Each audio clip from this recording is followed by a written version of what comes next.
In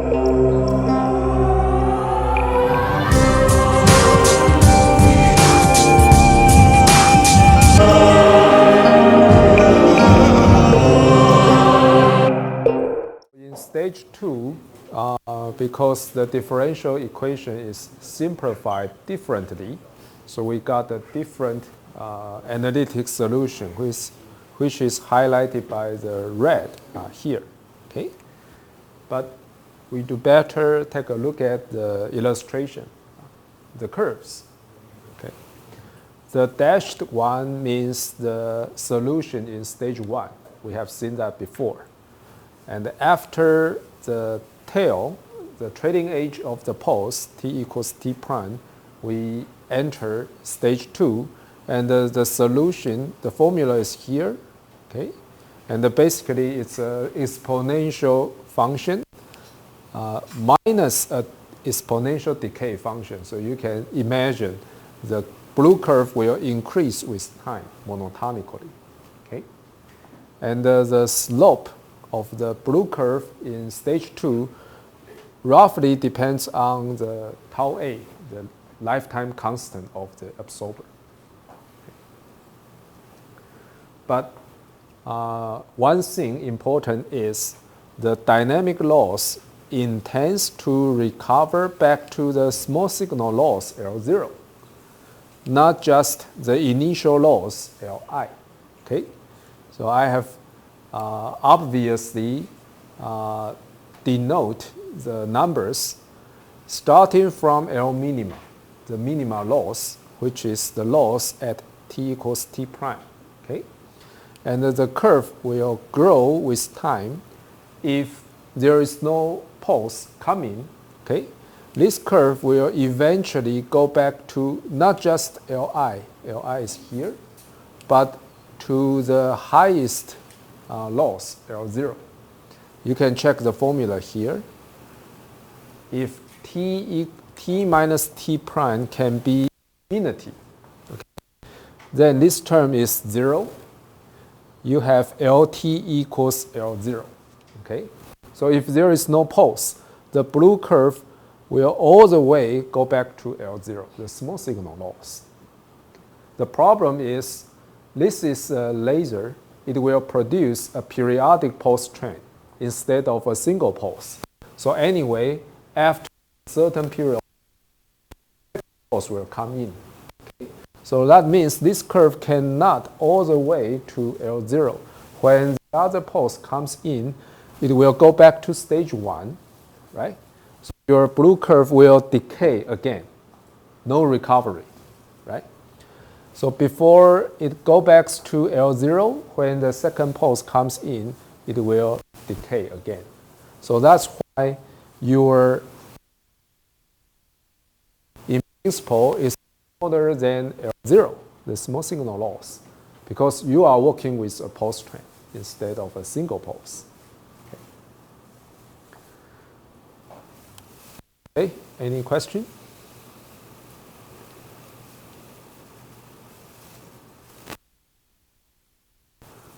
Some remarks or comments. If your input light is weak, most electrons remain on the ground state. Okay? So the absorption is nearly independent of the light intensity or light energy. This is the regime of linear loss. Okay? So roughly speaking, if your input light is weak, that means your number of input photons is very small, much smaller than the ground state population.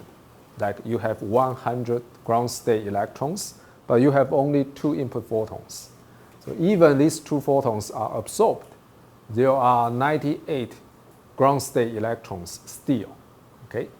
So in this regime, your loss is independent of your light intensity.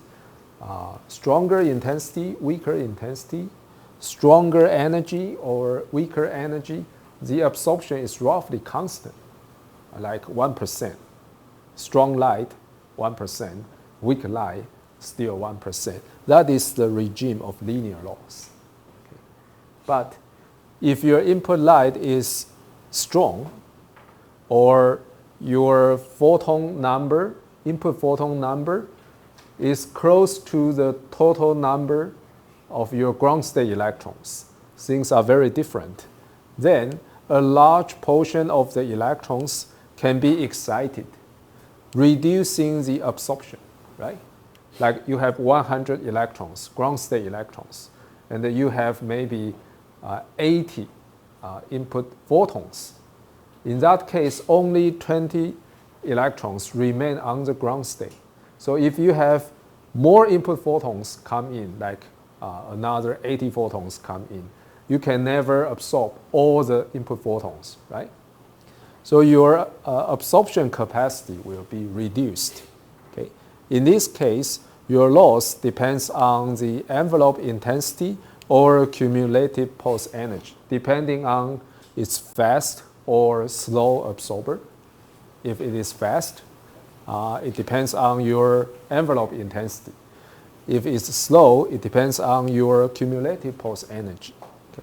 Then you fall into the nonlinear loss regime. And in principle, the more intense of your input light, the weaker loss you will have. So the percentage of loss is not a constant. It varies with your input light intensity or energy. Okay. That's the nonlinear loss regime. And in this section, our model takes into account both nonlinearity and the dynamics. Okay. What is nonlinearity? Because our formula has dealt with strength-dependent loss. So it's about nonlinearity, nonlinear loss. And it's a function of time, so it takes care of dynamics as well. So our model is actually pretty both nonlinearity and the dynamics have been taken into account. Okay, I can give you two examples. The first example is semiconductor. SA means saturable absorber. Mirror. The acronym is SESAM or CSAM. Okay. 中文可能叫做半导体饱和吸收镜。Okay. It's a semiconductor, and we know semiconductor devices fabrication technology is quite advanced. So you can easily, precisely control the absorption wavelengths, the saturation energy, the relaxation time, and the refractive index of semiconductors. Okay? Because you need these techniques to fabricate very powerful electronic devices. So you can control a lot of things. So that means you can manipulate the material properties with a large degree of freedom. Like these four properties can be controlled. The absorption wavelengths, like which wavelengths can be absorbed. UV light or infrared can be absorbed. You can control. The saturation energy, UA, we just introduced, can be controlled. Relaxation time constant. It's fast or slow, you can control. Refractive index, you can also control. Okay? So this is an example, a geometry of typical CSAM. CSAM actually consists of two parts, saturable absorber and a distributed Bragg refractor mirror, okay, or DBR mirror. Do you know what is DBR? Just like this, okay? Periodic structure, okay? I use two colors, the orange one and the yellow one represent materials of different refractive indexes, okay? So you have high index, low index, high index, low index, several periods. What happens? You can design the refraction wavelengths by the period and the material index contrast. Okay, So this is something you can implement the functionality of a mirror, right? A reflector. But not like the metallic mirror. The DBR, you can control the reflection bandwidth and the reflection wavelengths. It's controllable, right? So you can use basically two different semiconductors to implement DBR. It's like a mirror. And the cyan region represents a spectral absorber. It's also a semiconductor. And actually, any material is spectral absorber, right? No matter what kind of material. The number of ground state electrons is always limited, finite number. So if your input light is too strong, it's spectral absorber, okay? So actually, it's quite universal. So you combine a semiconductor spectral absorber with a DBR reflection mirror together, it's a CSEM. Then if you have a broad pulse comes in, eventually due to the DBR, it will be reflected, right? But what matters is during the interaction process, the pulse width will be reduced, right? Because of the spectral absorber. Remember, what is spectral absorber? The stronger the light intensity, like the pulse peak, the smaller the loss, right? So maybe the peak is preserved, but the pulse wings, because the light intensities are weaker, the corresponding loss is higher, so the pulse wings will be cut. Okay, so after the reflection, your pulse width is reduced. So this CSEM can be placed inside your laser cavity, okay, and it behaves both spectral absorber and the reflection mirror. Okay, in constructing a laser, you usually need at least one mirror, right? So it becomes a pulse compressor inside your laser cavity. Okay, then it's possible that the output from this laser can be a short pulse. Okay, very like what we have seen in active mode locking. Okay, in active mode locking, we still need one intracavity intensity modulator. Here, you can use a CSEM in place of the modulator. The only difference is in active mode locking, you need an external driving source, electronic driving source. But this time, you don't need any external source. Just place the CSEM inside your laser cavity. Automatically, it will give you a short pulse. And that is the subject we will discuss in next lesson, lesson 4. But it's a simple geometry of typical CSEM. And here I also show you one example about the reflectivity. The vertical axis is reflectivity. The horizontal axis is pulse fluence. Okay? If you do not know what is fluence, just check its physical unit. Okay? Microjoule per centimeter square. It means the pulse energy per cross-sectional area. Okay? So roughly speaking, to the right-hand side, you got stronger and stronger input pulse. Okay? Then what happens? Initially, if your input pulse is weak, your reflectivity is relatively small. Okay? And if you increase your input light intensity or energy, you can see the reflectivity is larger and larger until saturated by some maximum value. Then if you keep on increasing the input light, something bad will happen. The reflectivity drops again. And maybe if the input light is too strong, this CSEM will simply damage. Okay? So this is something you want to work with. Within this regime, the stronger the input light, the larger the reflectivity. So that is the saturable absorption we intend to implement, right? Okay.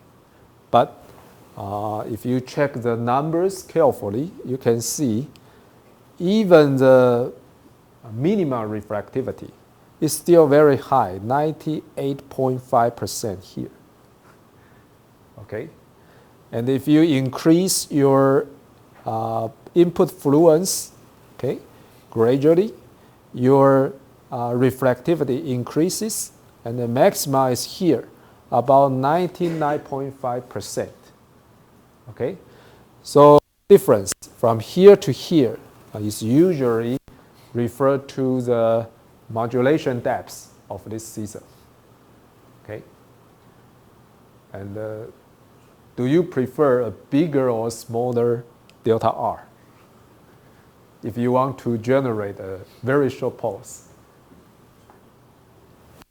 You prefer a bigger one or a smaller one? Bigger one, right? The modulation depth, if it is larger, compression capacity is stronger. 你这个压缩你脉冲的能力就会更明显，因为它强光跟弱光的反射率就差很多嘛，它 cut 的这个能力就会更强啊。所以 usually you prefer a large modulation depth, but unfortunately, typical season only give you, in this example, just 1% modulation depth, which is quite shallow, right? Okay. The second parameter you want to pay attention is this one. Okay, this is 100%. That means total reflection. This is maximal reflection you can have, 99.5%. Okay, so the difference is delta R NS. Sub NS means non-saturation loss. Okay, so this is the price you have to take. You have to pay if you use a season. 你用了 season， 这个度就是你一定要付出的 loss, which is bad, something bad. You prefer a season with delta R NS as small as possible. Okay, any loss inside your cavity is not good, right? We have seen in lesson 1. What would happen if you have a stronger cavity loss? Do you still remember? Your pump's ratio will be increased. You need stronger pump to get lasing. Second, your slope rate efficiency will be smaller.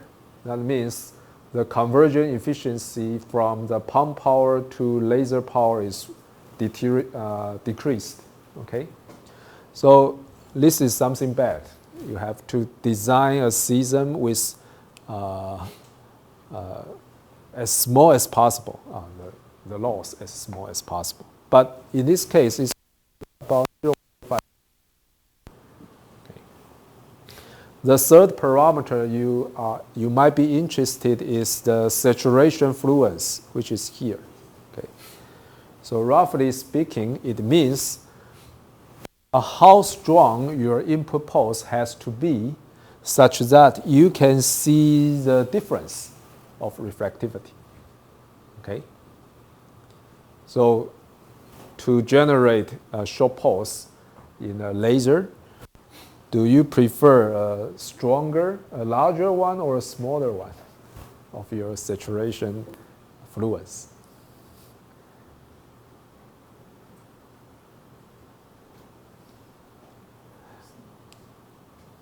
这个切在哪里，严格在哪里不重要，它大致上描述的就是说，你的光要多强，大概到这里，大概到这么强，你可以开始看到你的反射率有变化了啊。比如说这里到这里可能就有，比如说30% 的 change 啊。以整个 modulation depth 来说，这可能已经占了30% 的 change 啊。那你所需要的这个 input light fluence 叫做 saturation fluence， 你希望它大好还是小好？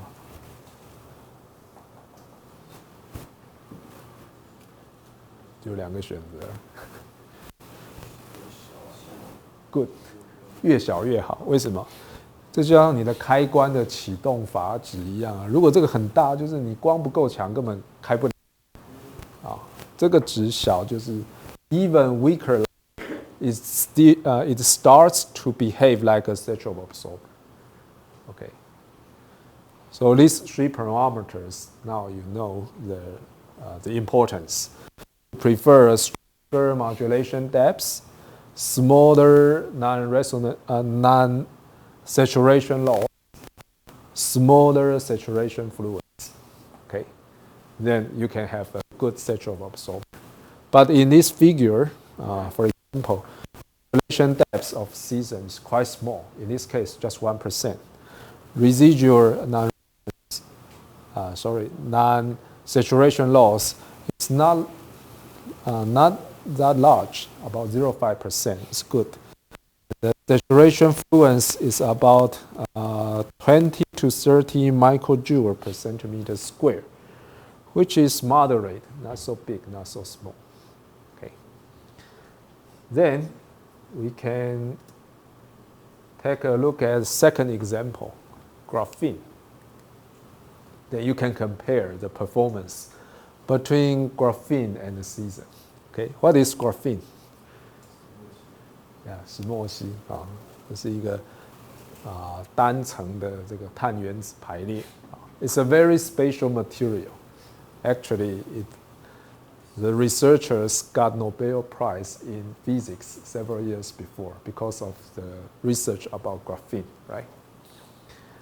So if you use graphene as sexual absorber, what can you have? Just like this figure.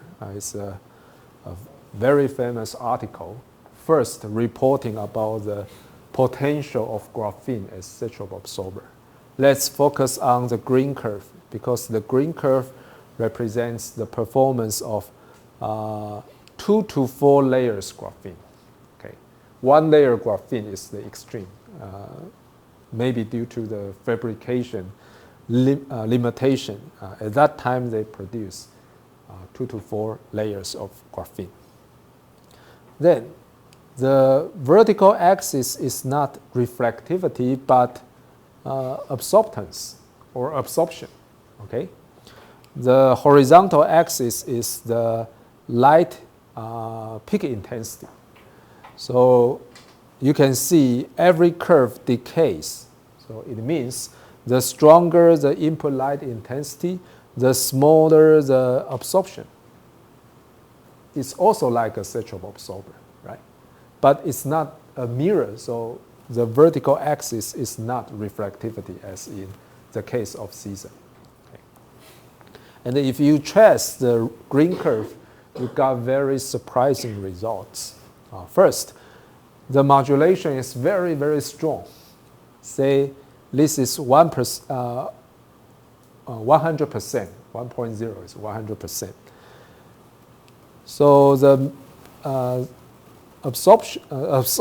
absorptance can decrease from 100% all the way to only 33.5%.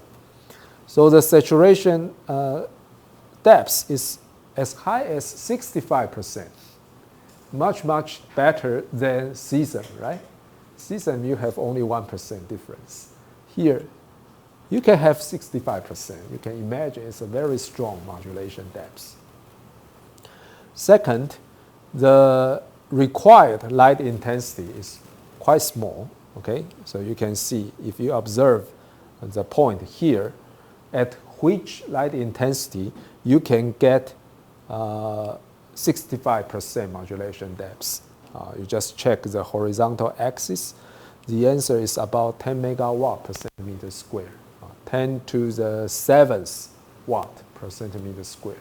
This is a very small value. If you work with femtosecond pulses, it's very small, very easy to surpass this light intensity.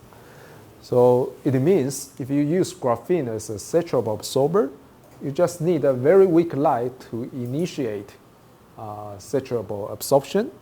And the modulation depth is very strong. That means your post-compression capacity is very strong if you use graphene. there are other advantages.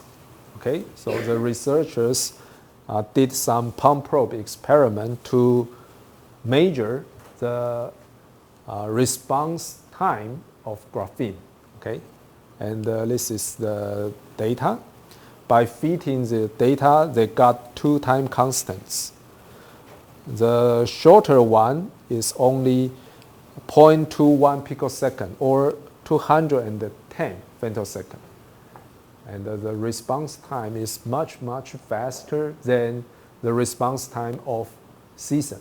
Cesium only, usually it's in the order of picosecond. But graphene, the response time is much faster. It's in the regime of hundreds of femtoseconds.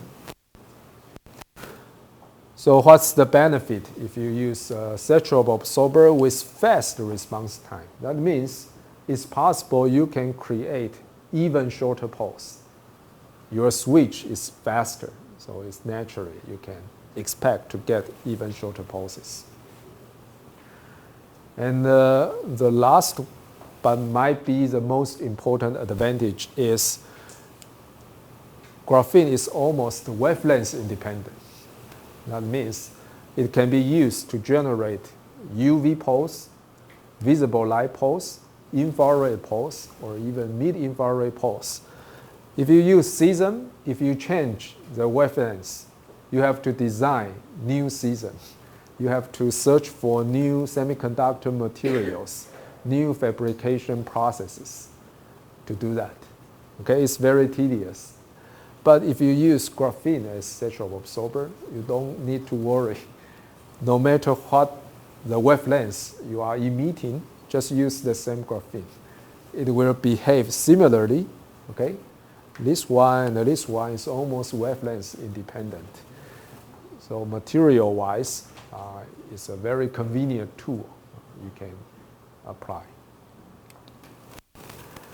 Any question?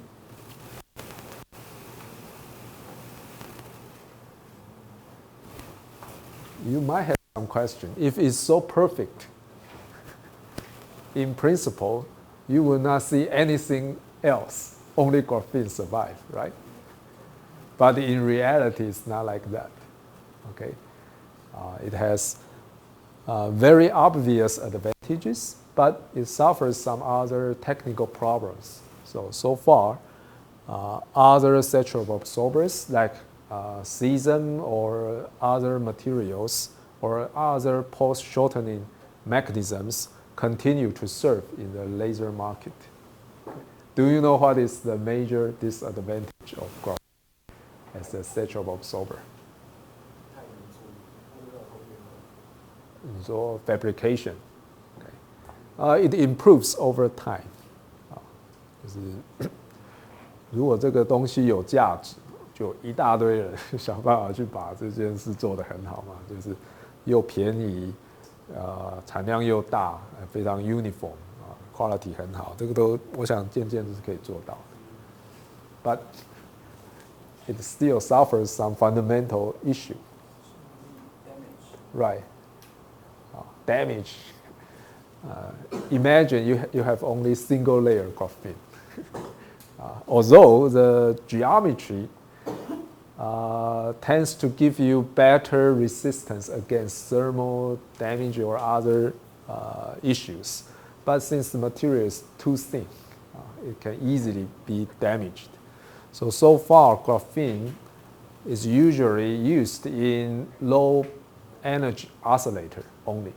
Okay, it cannot be used in high energy oscillator or amplifiers. It cannot survive. The question is, so far in the market, laser markets, high energy amplifiers could be dominant. 就说他们的产值是高很多的啦，比起那个低能量的 oscillator， 所以它就还不能取代掉其他的这个饱和吸收体。